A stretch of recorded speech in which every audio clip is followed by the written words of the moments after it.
Hi everybody, it's Eric and time for a video conversation. Hope everyone's enjoying the end of summer as you prepare for school and also the state fair, which is just starting, and I'll be out at the fair as well. Maybe I'll have a chance to see as we enjoy some good food. It's been a few busy weeks. We've had a chance to visit a lot of different companies, talk about tax reform, being on the road, had several Congress on Your Corner events at Chaska, at Eden Prairie. Thank you to everyone that took the time to visit at those events, sharing your thoughts, your ideas on education, Social Security, healthcare, taxes, a whole wide range of issues, as well as thanks to everyone who took the time to come in for my open office hours. We scheduled 2 nights for anyone to come in, talk about any issue they wanted to. Being accessible is very important just to get your perspective, your view, and listening and learning is a good way to also be effective. Also went and visited with the VA Secretary, Director Kelly here at the VA hospital in Minnesota to get an update on the work they're doing on opiate addiction, and then also had a chance to visit with some of our folks who have served and are now visiting the VA themselves as constituents and residents.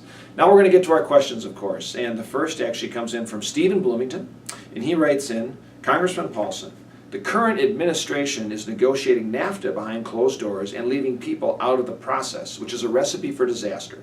I ask that you please speak out for a transparent and participatory NAFTA renegotiation process that puts the interests of Americans ahead of corporations.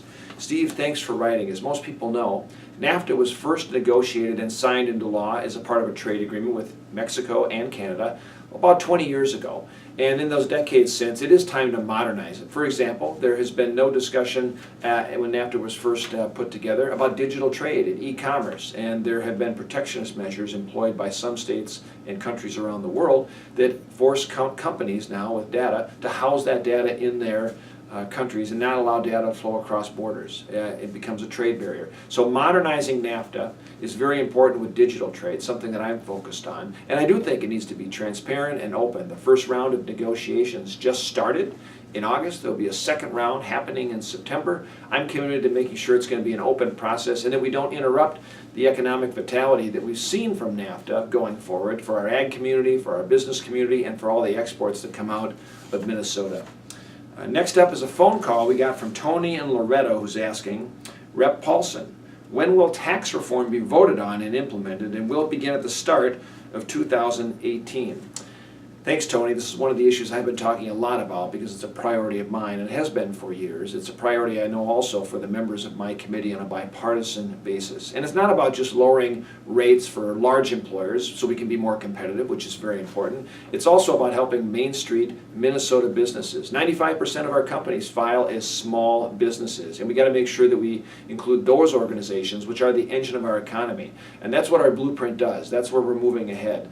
I'm really excited about it. I'm optimistic about it, but it is going to be challenging. It's been 31 years since we've had major tax reform and overhaul. So we shouldn't just be cutting some rates. It's more about reforming the code so it's simpler, it's fairer. We're eliminating a lot of these expenditures and loopholes that lobbyists and other special interests have relied on. And we're focusing on growth, because if you're only going to do it once in a generation, we should be making sure we're focusing on growth to increase more jobs, to boost our economy, and to grow paychecks, which is really critical. It's a top priority for mine to also have permanency in the code so that our employers and small business people can know what to expect with confidence and certainty and predictability, where the code's going to be in 2 years, 4 years, 5 years on the horizon. So we need permanency in our tax code as well. My anticipation is we'll be putting together a tax package sometime later this fall with the goal of having it done by year end going into next year, something I certainly want to see happen.